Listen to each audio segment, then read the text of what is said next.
Welcome to Just Saying With. Now, in this episode, we will be just saying with the One Championship Women's Atomweight World Champion, the unstoppable Angela Lee.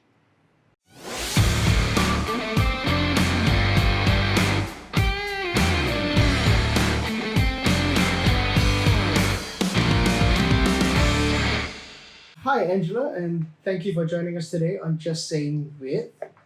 So, Angela, I hear you're in Hawaii right now. It's a great place to be quarantined. So, how long have you been in Hawaii? Actually, I moved to Hawaii when I was 7 years old. I was actually born in Vancouver, Canada, and but after seven, I moved to Hawaii, and I lived here ever since. I went to school, graduated, and then I didn't move into Singapore until I think I was 18 years old. I just started fighting professionally for one championship, and I moved to Singapore for almost 3 years. And recently, after I met my husband in Singapore, we moved back here in 2017, and we got married in 2018. Okay, so you've always been in Hawaii, and Hawaii is where you basically got your MMA and fighting start as well. Yeah, I had my first amateur MMA debut here in Hawaii. Um, in Hawaii, you have to be 18 years old to fight. So I was anxiously waiting for my 18th birthday so I could have my first MMA fight. Okay, that's very interesting because so not too long ago, I spoke to I think you might know her, Misha Tate. Yeah, no, Right? Misha. I know Misha, right? Right. And we talked about how she got into MMA and even how she had to keep it as a secret from her dad for a while. But I think that's quite different from your story. How did you get into MMA and basically the whole martial arts scene? Well, for me, martial arts has always been a part of my life. Even before I was born, my parents, they both, competed in and coached multiple, students, had multiple MMA gyms in Canada. And really, they started it all. They started this whole journey. When I was born, I would follow them into the gym. I'd be there watching. I'd train, do what I can.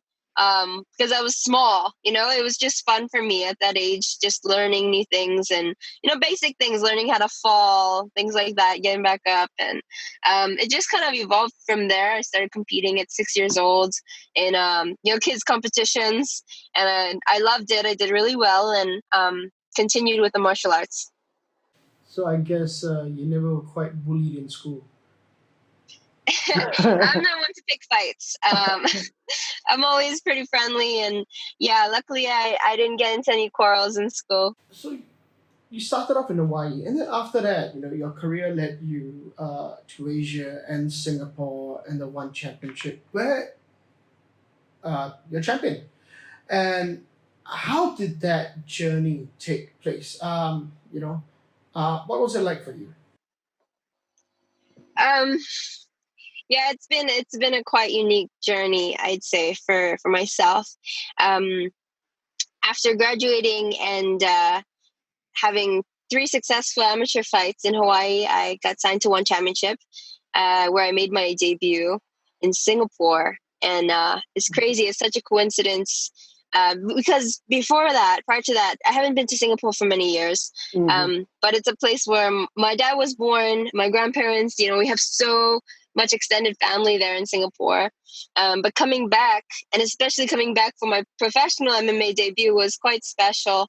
A lot of support, and my debut went very, very well. And I think everyone was kind of shocked to see wow, women can fight like this. And from there, I had 5 straight submission victories, and I earned a title shot at being the inaugural women's atomweight champion for one. Yeah. You had your debut, as in you grew up fighting in the U.S., and Hawaii, and that culture.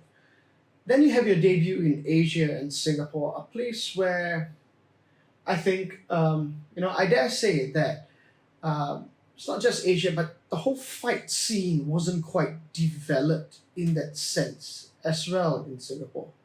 And then now you come in as a female athlete, try to break through. Um, how did that feel? Did you go through any challenges in that aspect, that regard of it?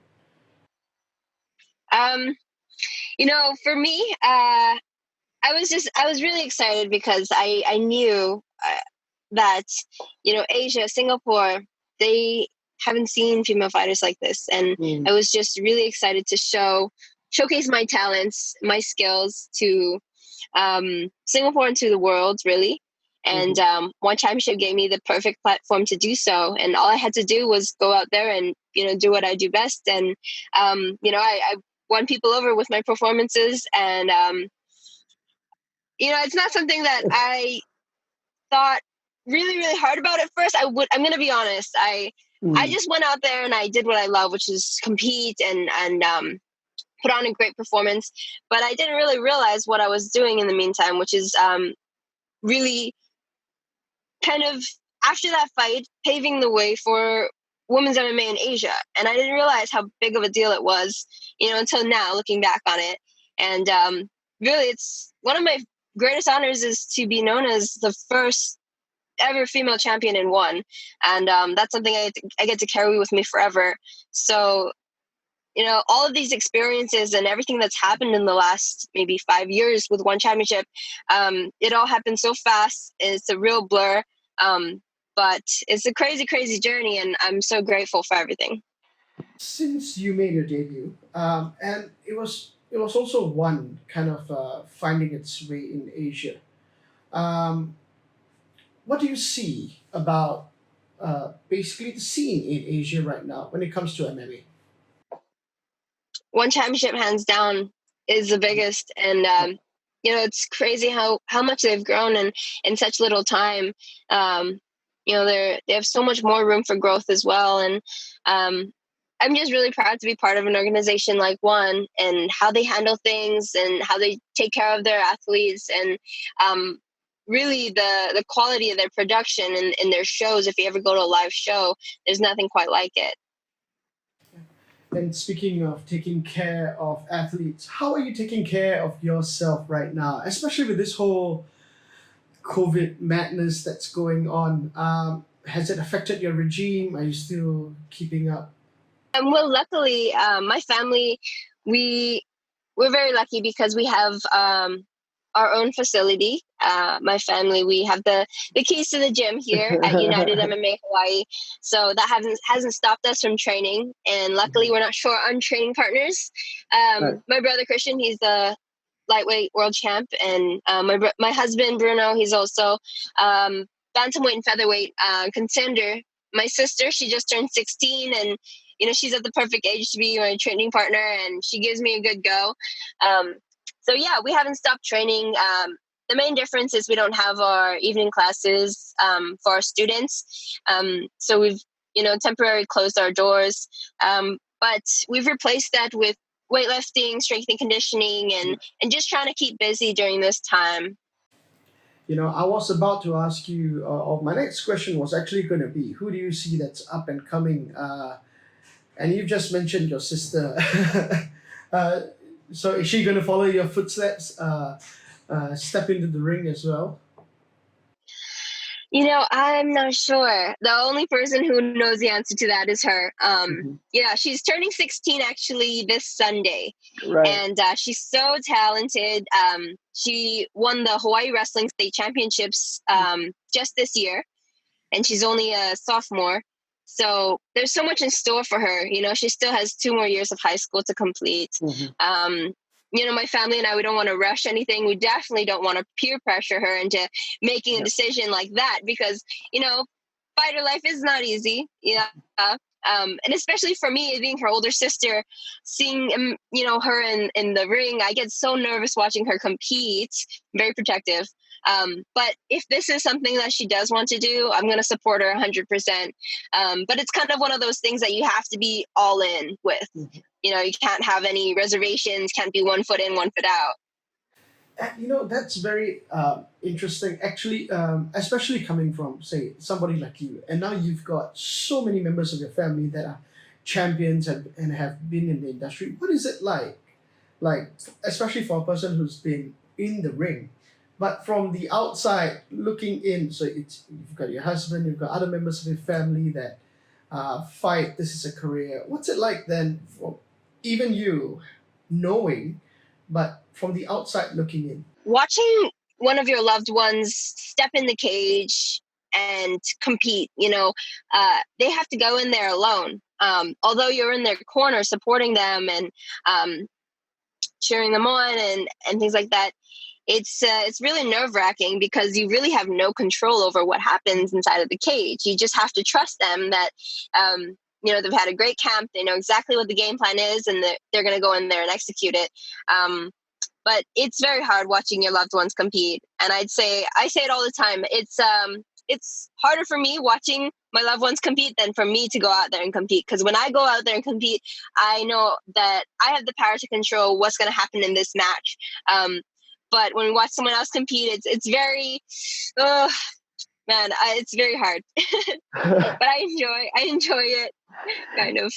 Okay, I just have a couple more questions. So, One Championship have also released their rankings. What did you think of that? Yeah.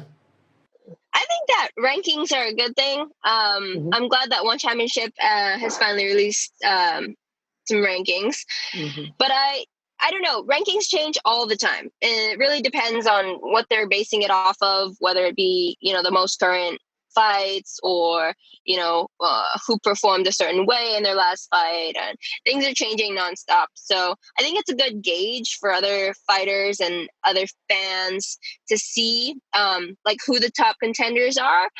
But things are changing so fast all the time that really they just have to keep being updated. But yeah, it's a good gauge, I'd say. Hmm.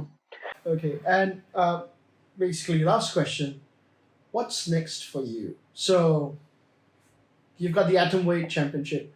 Um, where have you set your sights? What's next?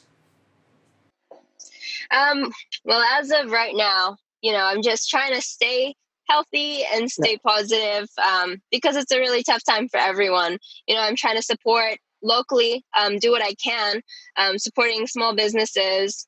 And I've put out some workout videos online and Hmm. ways to stay healthy and things like that. But I know that this is all going to pass over soon, and when it does, I'm going to be ready. I'm going to be ready for my One Championship fight, and in one. I'm really happy with everything that I've been able to accomplish so far. I think that I've been very driven and hardworking in setting my goals and attaining them. Hmm. Um, defending the atomweight world title 4 times, I think now, and but I think one thing that's kind of slipped out of my hands is the strawweight world title, and that's something that I'm looking to, attain hopefully in the very near future. So we'll see what happens.